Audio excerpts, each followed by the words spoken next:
Eu queria dizer hoje algumas palavras sobre um importante jornal brasileiro, o Estado de São Paulo, conhecido como Estadão. É um jornal com boa reportagem, eu costumo ler frequentemente. Tem bons colunistas também, como William Vaco, Felipe Salto.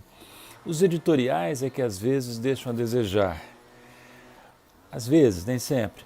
Por exemplo, um recente intitulado Cenário Sombrio, publicado no dia 14 de maio, escrito sobre o impacto da pesquisa Datafolha, que colocou Lula longe na frente dos outros candidatos para as eleições de 2022.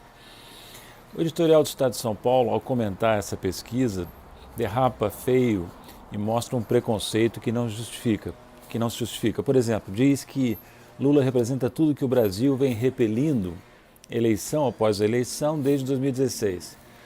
Ora, em 2018, apesar de Lula estar impossibilitado de se candidatar, o candidato por ele indicado, Haddad, teve um desempenho extraordinário, sobretudo considerando o pouco tempo de campanha que ele teve. Chegou ao segundo turno e teve um resultado bastante expressivo, poderia até ter vencido a eleição se a campanha tivesse durado um pouco mais, ponto a discutir, né?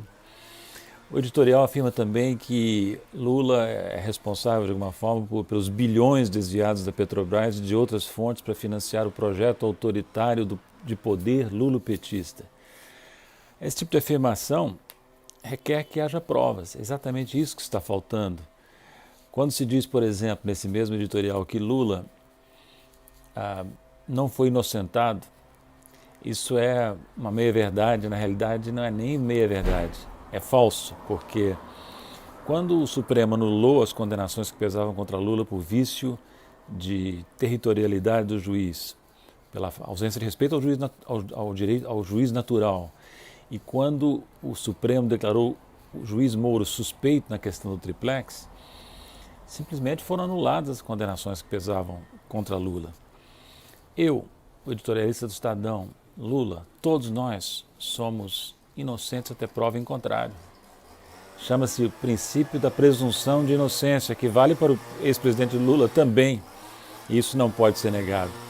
Outro ponto que me chamou a atenção como muito negativo foi a ideia de que se pode atribuir a Lula, indiretamente, a crise econômica ocorrida durante o governo Dilma.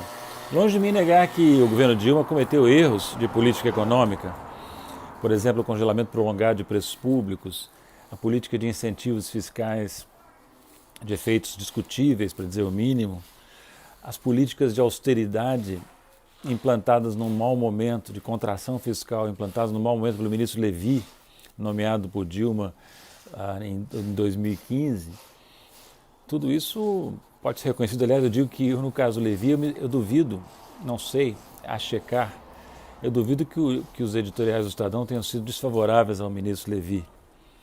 E, no entanto, ele foi, sim, responsável por uma parte do agravamento da crise. Agora, atribuir a crise de 2015, 2016, francamente, a erros de política econômica do governo Dilma é, no mínimo, tendencioso, vamos dizer assim, para não usar palavras mais fortes, né?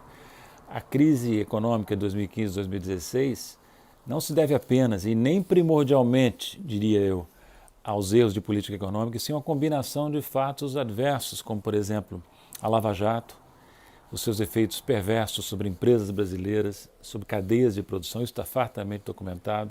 A crise política que foi criada para permitir a derrubada da presidente Dilma, criada deliberadamente, inclusive com pautas bombas no Congresso.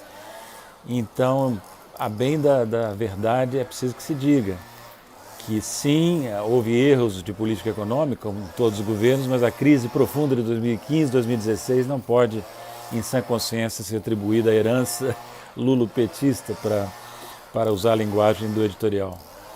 E, finalmente, o editorial diz que há um imenso campo para encontrar um candidato de centro, entre aspas, que não seja nem Bolsonaro nem Lula.